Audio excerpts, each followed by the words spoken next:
Nadorisi census ni census sida quite maruba feature madi caste ki census hoiba caste ka tana teko census ta laiba religion ju henglor kani nang kari religion chali nang kari lon ngangi economy ki wapmo yawbani aduga loinana madugi mathata quite maru hoiba aikoida yamna koi turning point ama koina lohuwi abse kari no haibo koi caste census haibuduneba caste census si han mamangi British matamda tormi mayam loin khangni ko British head toki baga caste census toki bane ado aikoi na ngasi caste census hailaga karino haibsi asine ba confuse ali caste census karino do madugi damakta Dr. Manichandra ga aiha ka RGI da mamangi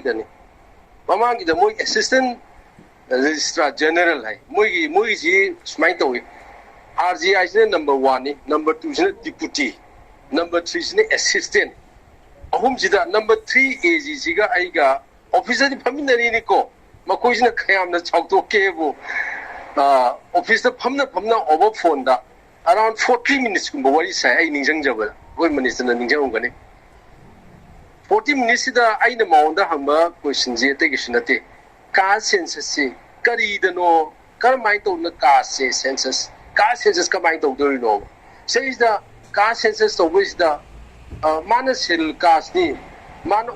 general caste ni adumai tawgadra aina hangbu aina mo sum to question ni ko awdagi kamai tawdori no aina sum hangmani ado man hai samne ha samjan jage yam sangdor natragadi caste census haina tawdori si hojik ki oina matam dur man haibani ko government na tawgani haibasi order adubu specifically kasi madugi kari basis ta sorry kasi karmai to na kasi census to dori bano habji mako ju khangde kui work out to ri hai number 1 ani shu da mana haibna state ki oina state amagu su mana roeba se Bihar ga audagi Tamil Nadu gu su mana roeba kasi census to mari questionnaire ji mana roeba Smai to the Manipur state ki ground the census ki director to Makoi is Tana view. Hide Kuni Matamduda. I did Mana Maga Nanga do the Mount the Hungba to the Mana Kumakusum the Madugi reference to inferencing the lower guy Koina was a key I could give memory in the Mahaga Draco letters it up with some missions it up. A koi mitezi, a koi di canoni, honey native people ni, and the native people have say. Aku si identify to we harga di yellow me lista indigenous samna Sanskrit Adivasi haibani ba say the schedule tribe na taga self caste obisi mari chuklai lai na diba sini khamgi ko mayam confuse kumji ko census to se ka census si da OBC schedule caste self tribe mari lai no ni ko kanta lai na de ko ai schedule tribe ne dune Adivasi di yauni ai schedule caste na Adivasi di yauni ai OBC na Adivasi di yauni ai general di yauni haiba so na de ko mari so le de ko number 3 ko mase khoi kono clear oi se ba audagi atopa amana ai khoi yam wana thawai si ning law re khoi jiksi as khoi bo heng ai khoi na di somda Adivasi haijage indigenous haijage na khanjari ado hey questionnaires yobi oidra nga sai me ma khoi ge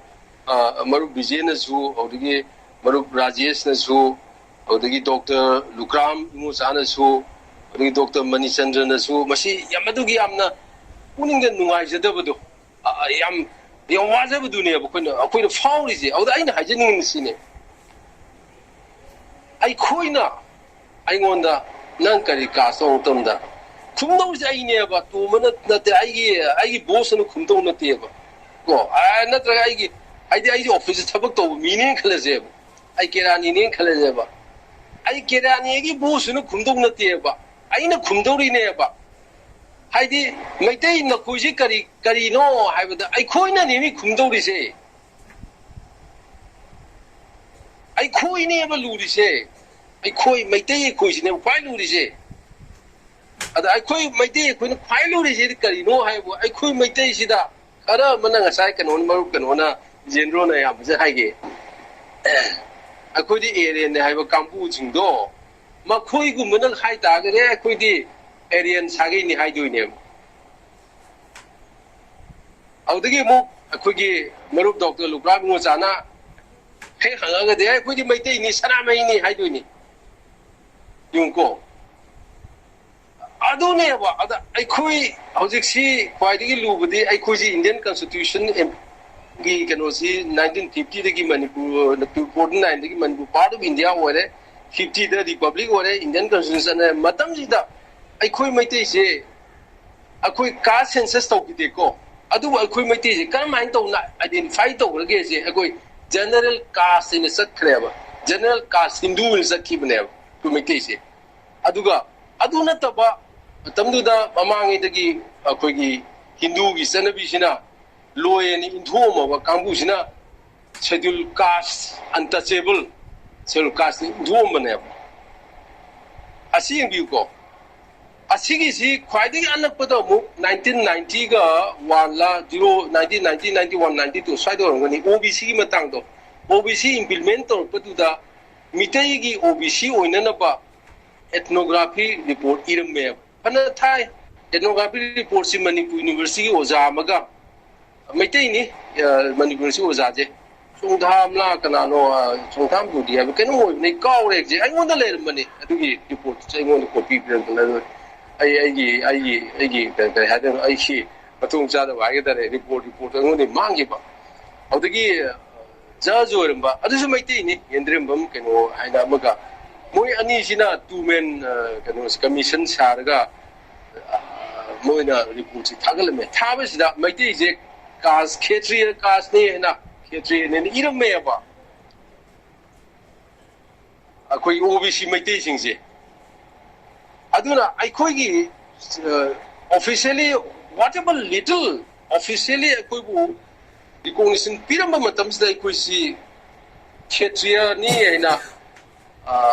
अदुगिदु अयाक इसाना थेंगनदना हाइजबनि को इने हारिसे हौसुम लेरंगनि मदो government report मांगमोय अखोइ मैतैसी कनो साइगी कनो से अखोइ ethnography बिदा अदुना अखोइसी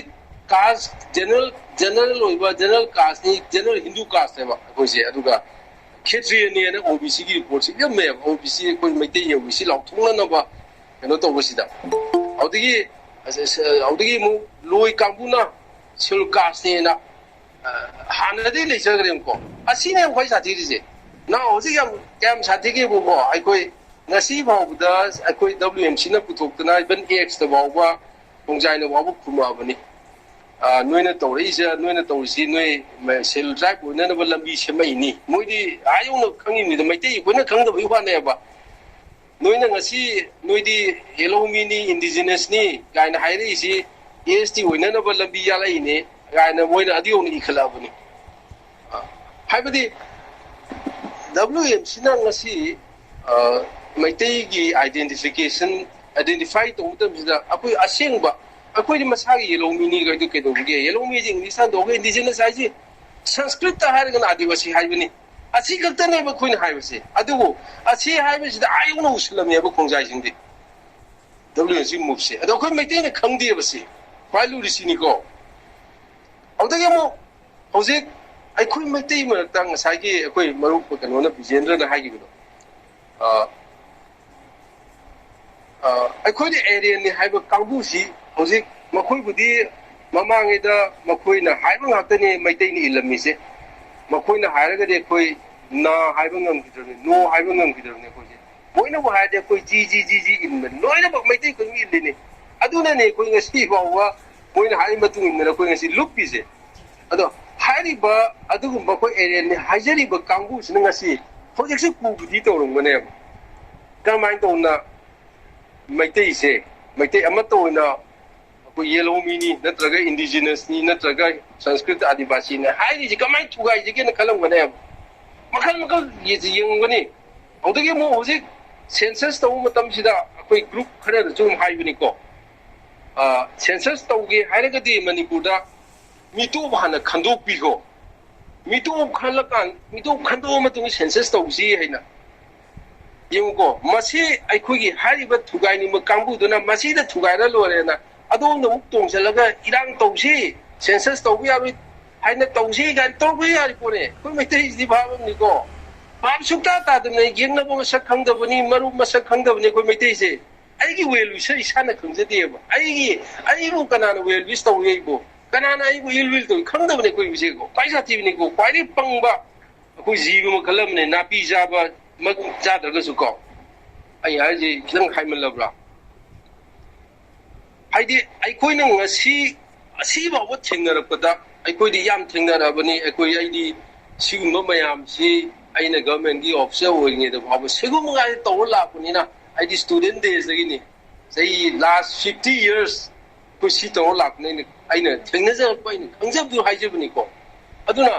सुगाइनबसे तौरकनेबा अदुगा ख्वाइदगी नुवारिदि census हाइबसिदि अइखोइना मणिपुरदा हाइरिबा मिटोप खंदोखिजी foreigner खंदोखिजी अदुगा census तौनी हारिजे मसे census की ए की मदुंगिनदि मसे लालिनेबा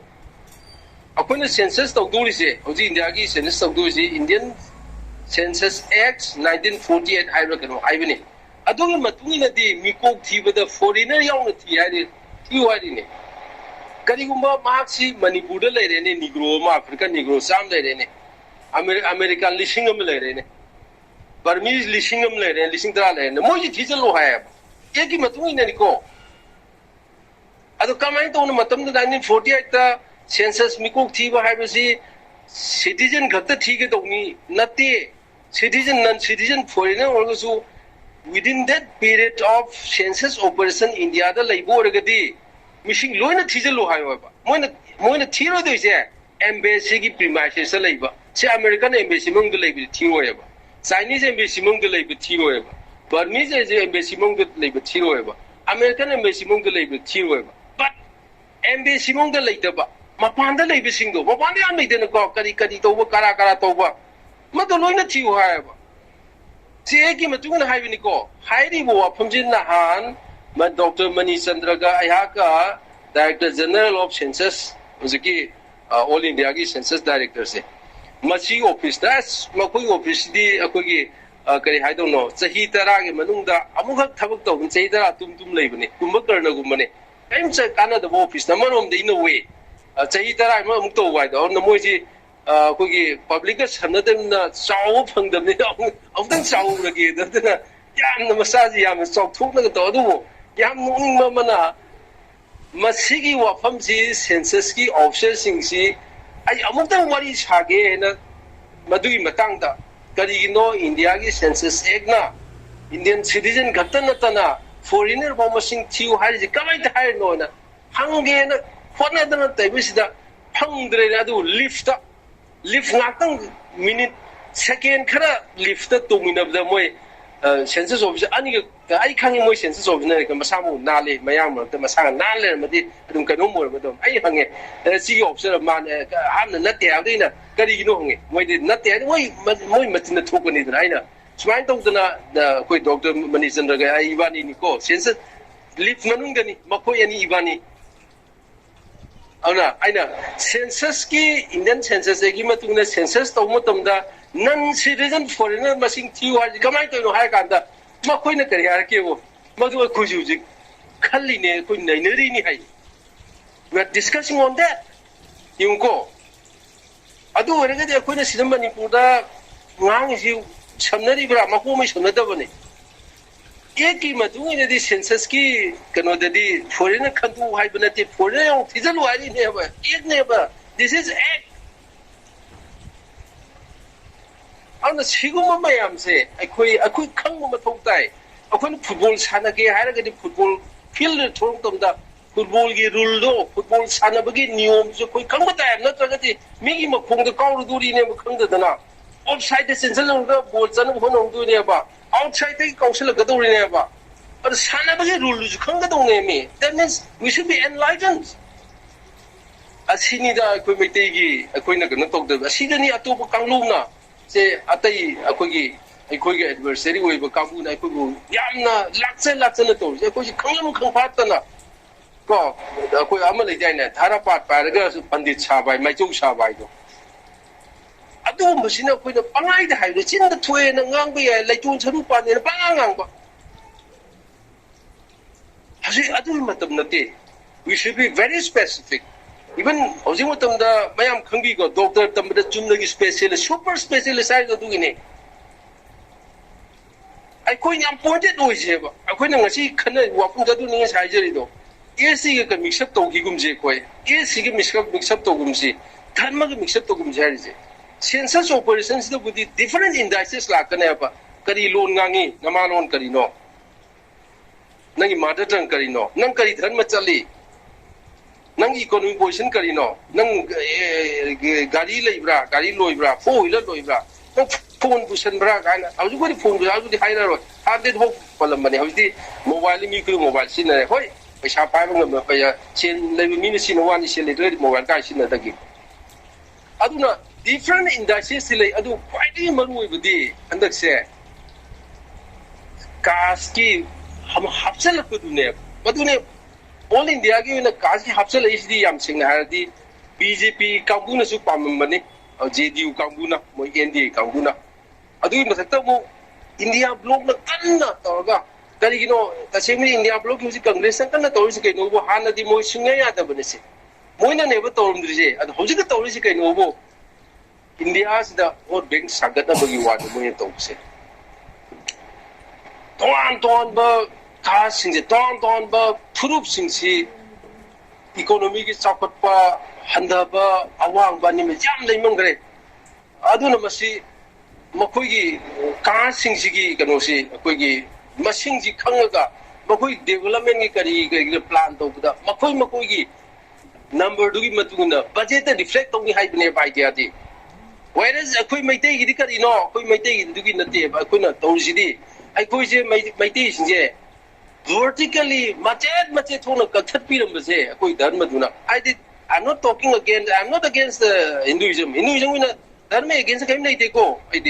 tobudu aikoi da shol lam du dia sing bai ba ta aduna aikoi gi yamna fragment ton ba koi bu matu kathala ga than ba do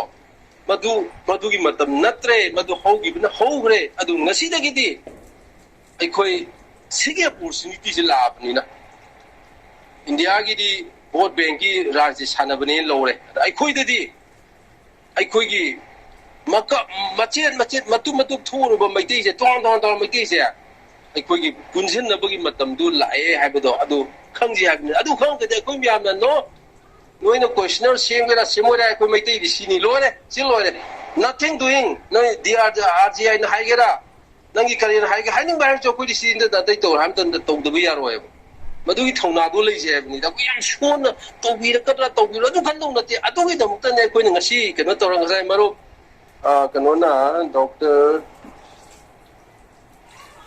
विजेनरा कोइ मरो राजेश ना होइताय कोइ मधुगी सोडोबे coordination committee म सेमगा मणिपुर की लेरिबा एक्टिविस्ट सोशल एक्टिविस्ट सीएसओ म्याम पुंजलगा से सोडोबे का सेंसस कोऑर्डिनेशन कमिटी ऑन का सेंसस कुंबा ama semaga WMC ka tagi na taba mayam ama semaga madu mechanism puthoga mitei gi leiriba kairoi lekai kudimda khungam kudimda lojiluya kudimda koigi lekai kudimda sanga ai koi sigi awareness campaign tongda kanana lam hindu no kanana photo noi to uya ro haidu no ai koi na aje da specially ban notice di kali no da koi purpose ani gi ne ba number 1 purpose ai koi mitei de mami कोई मैते इंगी intellectual intellectual आरजिको मखोइदा सिले न कोई खंगन बे notice म सब तौदे मोइदा warning bell म खिंग मनेब बयाम खंगली नसे कोई मैते गी कोई वी आर वन हैदो नांगोइ दि कोई मतु थों कथत पिरमे मदो ngasi dagi कोई मदु याररोय कोई जमतनी है तो कोई हाइर दौनी है बदो मदु मकोइ message थारने Number 2, Government of India, Madhu Authority, RGI, Census Commissioner, Diagi. Makoi is Kangalini. Mona no, Akoi no maintain a Yard, Akoi no Sumpi Piro, do Halo Gaya Ponte.